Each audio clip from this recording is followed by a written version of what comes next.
In this episode, I look at Bari Weiss's appearance on Bill Maher's HBO show and why her flippant Pandemic of Bureaucracy rant is both childish and dangerous to us all. Then we look at a recent church and state case over a Boston flagpole that was heard at the U.S. Supreme Court recently. It doesn't look good for secular people or for more than 40 years of settled jurisprudence.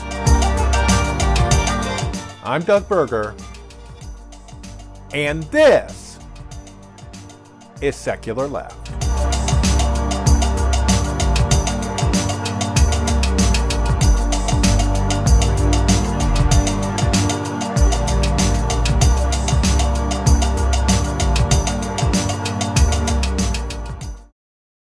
We enter the third year of the COVID pandemic, and I agree with many people.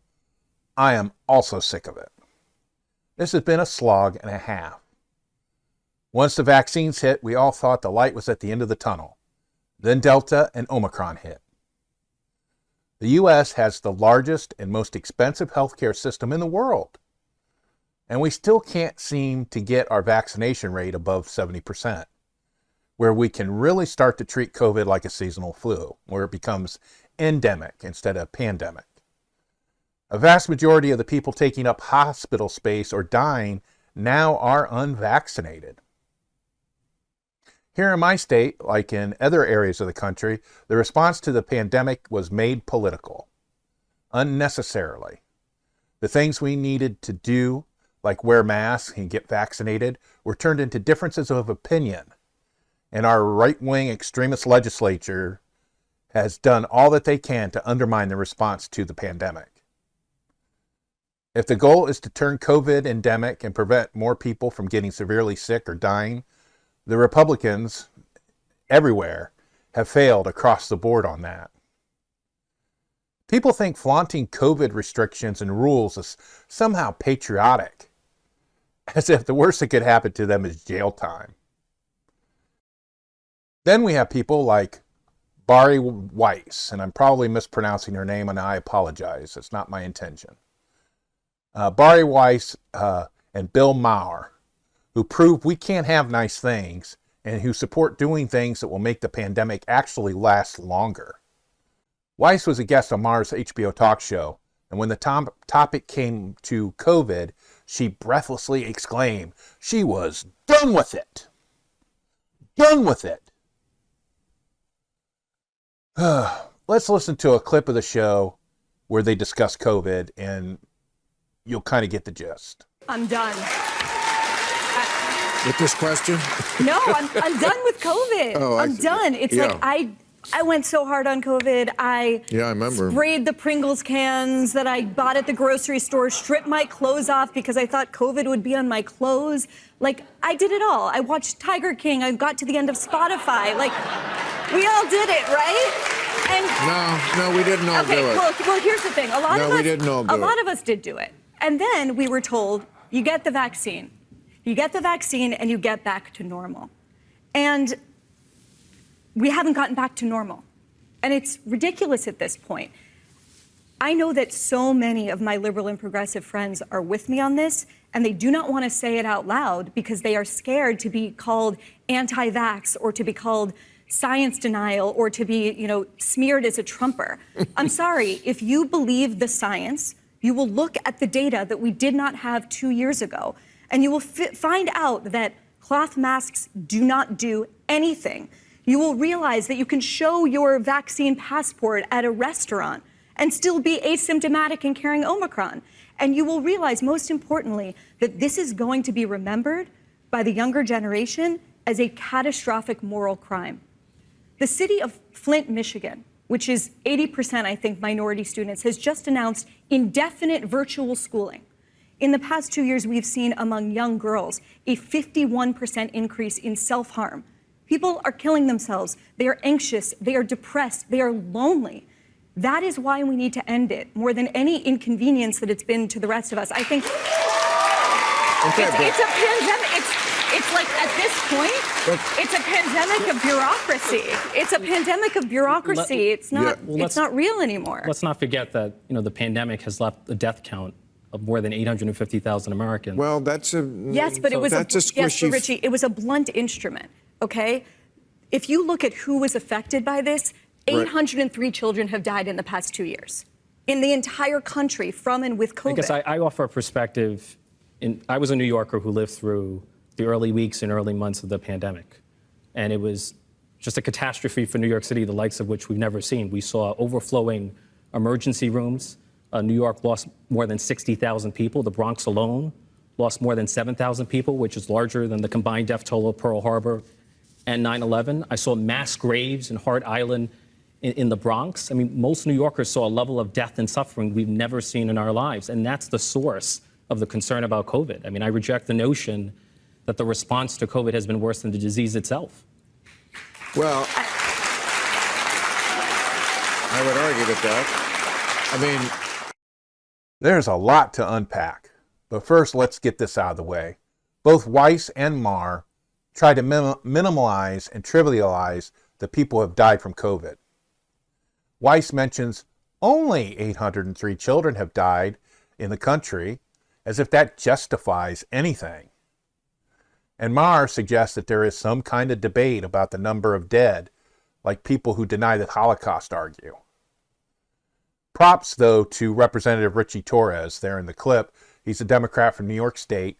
He pointed out the more than 850,000 people who have died, and saying that he refuses to believe that the response to the pandemic was worse than the virus. And if you listen to the clip, you can, after he says that, you can hear Bill Maher scoff. Yeah, scoff. It's like, who would think that? Who would think that? You lose the argument if you gloss over or ignore the loss of so many people. And those were mostly preventable deaths, if only they had been vaccinated. You know, martyrs are only cool in religion, or if they die from some great cause, and maintaining one's stupidity ain't it. Now, what I wanted to do, too, is I wanted to address some of the specific points that Weiss makes in her, I mean, lack of a better word, rant. She said she's done with COVID, which is fine for her, but the pandemic continues whether she likes it or not. I also did everything that we were told at the start, like wiping down the groceries, wearing masks, staying home on lockdown, and then getting the vaccine when it was available. The problem is not everyone did that, or is doing what needs to be done now. This is what frustrates me the most and makes me angry. People like Weiss put their own needs above anyone else's, and so the pandemic continues. Earlier in the discussion that I didn't include in the clip, Maher suggested that Great Britain is relaxing their rules.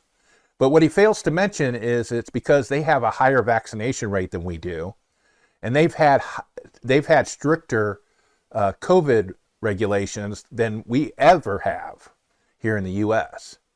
They can relax their rules because people did what needed to be done.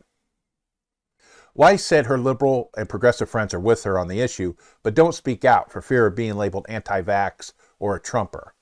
I don't doubt that there are some young, privileged people who either haven't been touched by COVID or have experienced a loved one dying from COVID.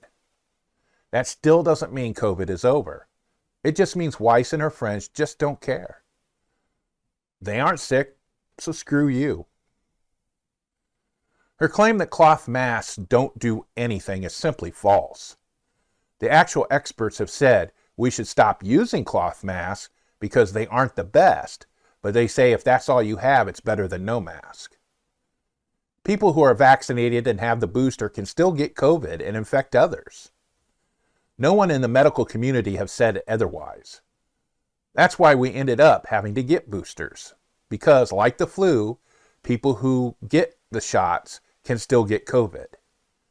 That still doesn't mean we should just stop with the COVID protocols like masks and social distancing, etc. People who are ignorant on how science works would make a claim like Weiss has done. If some kids have been harming themselves while doing remote learning, then we need to find out why they're harming themselves. How can kids well-versed in social media and using computers turn into mushy, depressed kids because they have to go to school remotely. Maybe a possible reason could be that the small number of kids having issues have had those issues even when they were in school, but they're only now being noticed by teachers and parents because the kids are home from school. I've said it before and I'll say it again, that most kids don't have mental health issues because they can't go to school. That's just ridiculous. It could be that the mental health issues are based on issues that they have at home that they can't ignore because they don't leave the house anymore. But they could ignore it when they went to school for a few hours. But now they're around it and they're triggered all day. That could be a possibility. We need to find out why. Again, conservatives are using these dubious claims, like mental health issue of kids, to argue that schools should be open for in-person learning, because that satisfies their political agenda. If the kids are in school, then how bad can the virus be? They forget that sometimes schools get shut down for an outbreak of other viruses, like the flu or measles. And why? To lessen the spread of that virus. I think it's kind of ironic that Rice calls out the so-called increase in self-harm because of remote schooling, but misses the actual deaths of children from the virus. Because remember at the beginning, in that clip, she said, but only 803 children have died.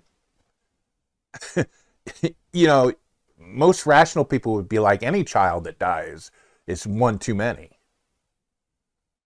I also want to take issue with what Maher says in the segment that's past the part that I played. If you go to YouTube and look for the clip, you can look the whole thing. It's like 6 or 7 minutes long. But because I don't want to get in trouble with the copyright nerds, I only wanted to play the part that I wanted to focus on. But I wanted to take issue with what Maher says in the segment past the part that I played. He talks about Florida staying open. If you're not familiar with it, pretty much Florida eliminated all of their restrictions. You didn't have to wear a mask, you didn't have to social distance, etc., etc. They've done that for quite some time. And he also talked about how he's been there in Florida a couple of times and gleefully mentioned that Alexandria Ocasio-Cortez, the Democrat from New York State, who is a lightning rod of conservative bile, went to Florida over the holidays and didn't wear a mask. And there was some pictures in tabloids about that. What he failed to mention, though, is that AOC tested positive for COVID when she returned and self-isolated herself. So even though Florida was mega open, that still didn't prevent you from catching COVID. Maher also tried to make the claim, a little bit clumsily, that the death numbers for Florida weren't as bad as, say, New Jersey or New York that had stricter protocols. My guess is that Maher's staff pulled those numbers recently. The virus case and death numbers differ depending on when you look at them and where in the surge cycle the location is. I tried looking for those numbers that Maher cited and couldn't really compare the states overall. I did pick out a date at random and looking at the graphs. And on September the 17th of 2021, Florida had 286 reported deaths. New York City reported 10 deaths. Florida, in fact, has had more case and death spikes with their lax COVID protocols than New York City since the start of the pandemics, as the CDC charts show. And here's let me show you the chart. The first one is Florida, and the second one is New York City. And you can tell that the New York City one is a bit flatter than the Florida one. Again, Maher is attempting to trivialize the large number of deaths to justify wanting to roll back restrictions he doesn't like or feels violates his personal freedom. I'm not sure about you, but I find that deeply troubling and arrogant. The backlash on social media to Weiss's appearance and comments have been heavy, and for many of the same reasons I've mentioned. CNN's medical analyst, Dr. Jonathan Reiner, had this to say when asked about Rice's segment on CNN. Absolutely, and I know you had a stronger reaction to a segment you saw on Bill Maher's program in which journalist and author Bari Weiss declared she's, quote, done with COVID. Let's watch. And Dr. Reiner, you told Bari Weiss essentially she needed to grow up. Yeah, she needed to grow up because she's acting like a child. When you say you don't want to play this game anymore and you're going to take your ball and go home, you're acting like a child. I like the sacrifices that she enumerated, or that she stripped off her clothes when she got home and then she cleaned the grocery cans. Meanwhile, my colleagues in hospitals all around the country went into care for people dying from this virus and continue to do that every day. Man our ERs and our ICUs every day. And for the first year of this pandemic, they did that without any protection of a vaccine. That's the sacrifice they made.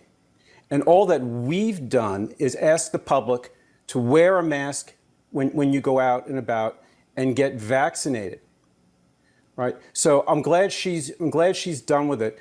But I sort of feel like this country has been in a boat that is filled with water. And some of us have been trying to bail the water out of this boat for the last 2 years. And now we have people like Bari Weiss basically saying, I'm done. I'm not bailing the water out anymore.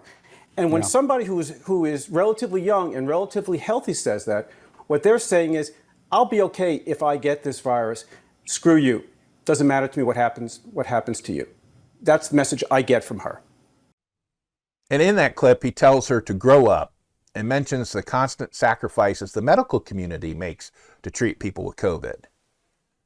The best line is that he talks about that the country is kind of like a boat filling with water for the past 2 years, and medical professionals like himself have been trying to bail out the water for 2 years, as someone like Weiss throws up her hands and says, I'm done.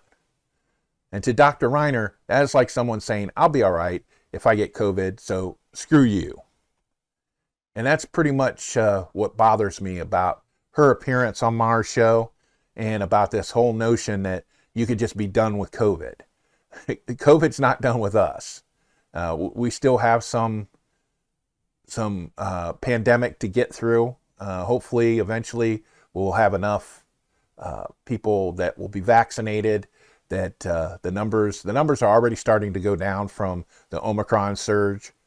And, it's a slog. And it's a slog because of people like Bari Weiss and Bill Maher and people like them, Joe Rogan, and a bunch of other people that just, for some reason, just don't go with the science and make shit up. And if it's personally inconvenient to them, they just ignore it. So I don't know. We'll see. We'll see what happens. Hello, this is Doug, host of Secular Left, reminding you that I like to be validated. If you like this podcast and want to thank me, feel free to buy me a coffee. Go to buymeacoffee.com/secularleft and donate some cash to help make this a better show and validate me as a person. You'll feel better in the morning. Earlier this month, the U.S. Supreme Court took on a couple of church and state cases that could have some troubling effects for people who support secular government and religious neutrality by government. The first case is called Shurtleff v. City of Boston, and it was heard recently in the Supreme Court. And it's a case where a Christian nationalist group, erroneously called Camp Constitution, was denied an opportunity to fly the Christian flag on a flagpole in front of Boston City Hall. Out of over 200 or so applicants that have applied to have a flag flown on this flagpole, they have been the only one ever denied, and so they sued. The Christian flag, I'll throw it up here. I'll throw a graphic. This is what the Christian flag. It's white with a kind of looks like the U.S. flag, but it's entirely white, and there's a blue field in the corner with a red Latin cross. And I'm familiar with this flag because when I was a kid and we would go to, and I was attending church when I was a kid, the church, that they would fly that flag next to the American flag in their sanctuary and in other places in the building. So it is a generic flag representing Christianity.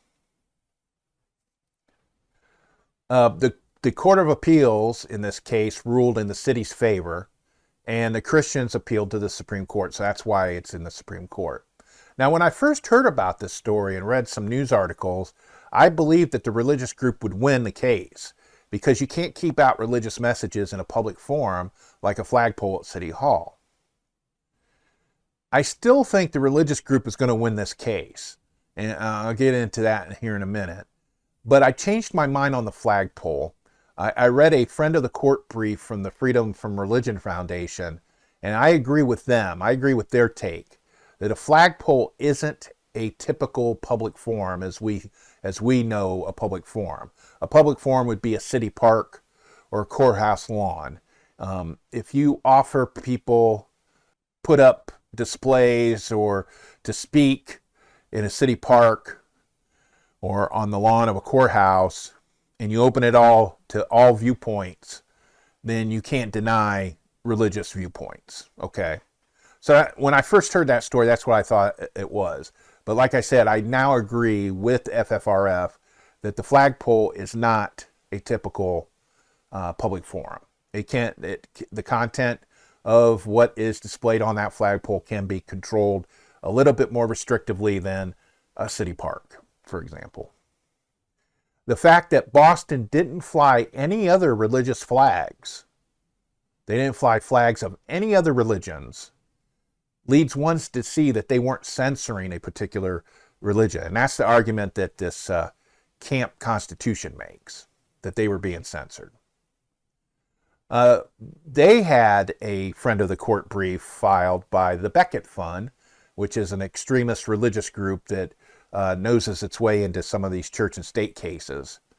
And they are supporting, obviously, Camp Constitution.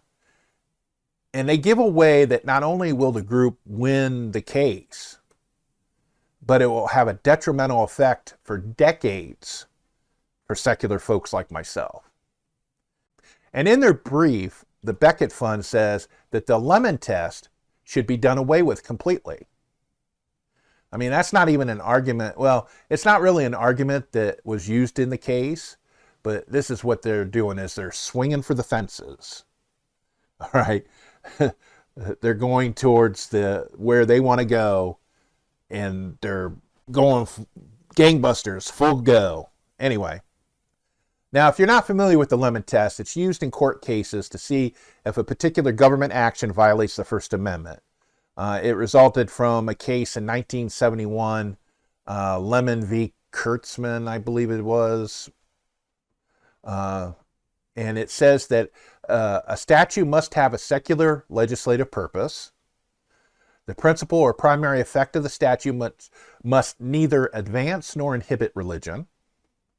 And the statute must not result in an excessive government entanglement with religion. And that's a little bit nebulous. Okay, that's a little bit subjective. It was modified, the lemon test was modified in 1997 in that it kind of combined the effect prong and the entanglement prong together. But it's still been the precedent used in court cases since 1971. The Becket Fund suggested using historical practices and understandings. And this is code word for treating it like it was in 1797 when the Bill of Rights was written. Totally ignoring all court cases since then that ruled against religious entanglement. And that's usually what these religious conservatives do, is they want to go with the history. So, yeah, and this was an argument used, it's used currently, there was a court case about the Battenberg, Maryland cross, Latin cross. It was built after World War I to honor the dead from that war. And the American Humanist Association recently, like within the last couple years, filed a lawsuit that went all the way to the Supreme Court to have that cross removed because it was on city property.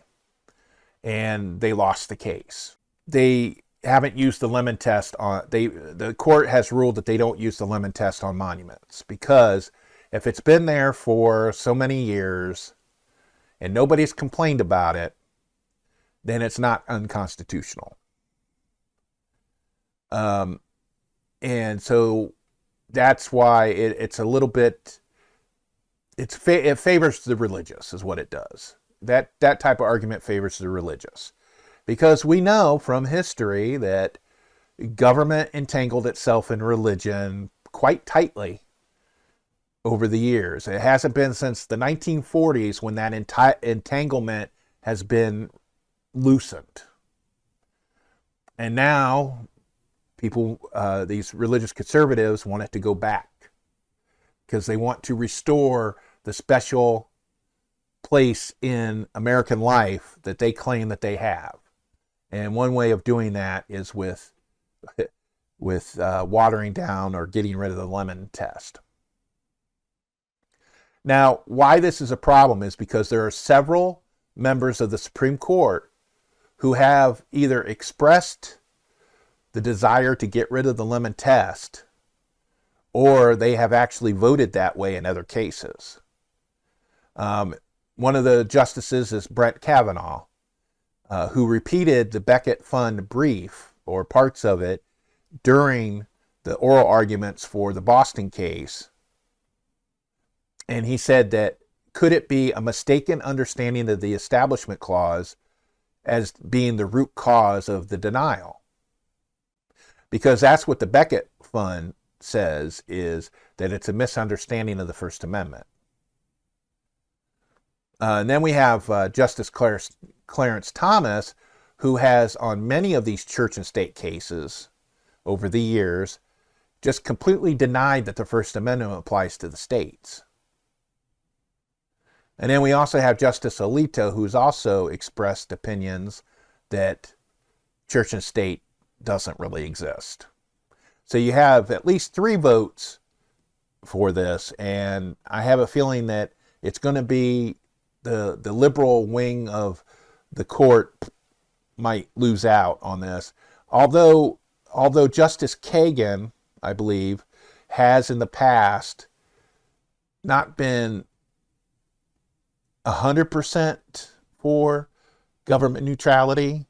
She has voted on some of she has voted with the majority on a couple of these issues. So she's the kind of the wild card right now, but it doesn't look good. And this has been a trend since the late 80s into the 1990s, where church and state cases are decided on the basis of if there is any actual harm. Now, before, people would file a lawsuit, let's say a creche manger scene on a courthouse lawn. They could file and say that, that's unconstitutional. It violates my First Amendment rights not to see a manger scene on a courthouse lawn. Now, why is that a violation? Well, because that gives the perception that the court believes that people who don't believe in that manger scene are second-class citizens. That's the feeling you get, all right? And for many of these church and state cases, that was enough injury and to have a ruling. But now, recently, in the last 30 years, we've gone to where the courts have wanted to see actual coercion. They actually want to see the state forcing you to pray or to support a particular religion in order for it to be deemed an injury that they can correct. So, for example, these like the Texas Ten Commandments monument on the State House lawn in Austin, they ruled that simply existing is not unconstitutional. Having to walk by it every day, because you aren't being forced to read it, you aren't being forced to live it.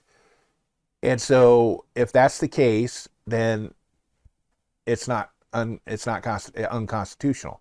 That was the same kind of thinking that they did when the Sixth Circuit Court of Appeals determined that Ohio's motto was not unconstitutional in 2006.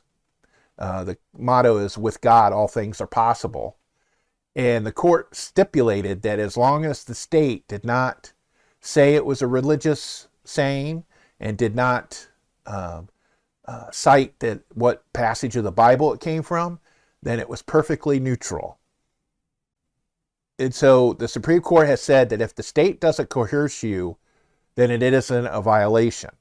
A Ten Commandment monument on the courthouse lawn doesn't cause harm just from existing, since the common observer isn't forced to read it or live it by the state. The conclusion is that it's a historical icon and not an endorsement of religion. And that's just a totally ridiculous argument. Conclusion. They're taking the religious meaning of these symbols and making them generic just to justify it staying. And that just hurts secular people, but it also hurts religious people, because the courts are saying that your symbol that you find fulfilling and spiritual is generic.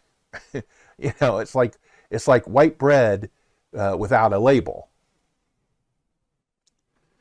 The fact is that Camp Constitution wants their flag flown because it would bestow a bit of city government approval for them.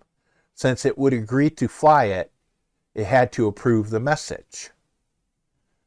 And so they would go back to their buddies and pat themselves on the back and say, "See, we got Boston to approve us because they're flying our flag." That's how Christian nationalists work. They get so giddy about cases like this. If they win, then religious symbols will start ending up back in the places it was removed years ago. And they will claim that the symbol is generic, but in their circle, their private circles, they'll smile and nod and wink, because now they'll know that the government supports their views, even if it doesn't. And secular people will have to move back to the back of the bus again.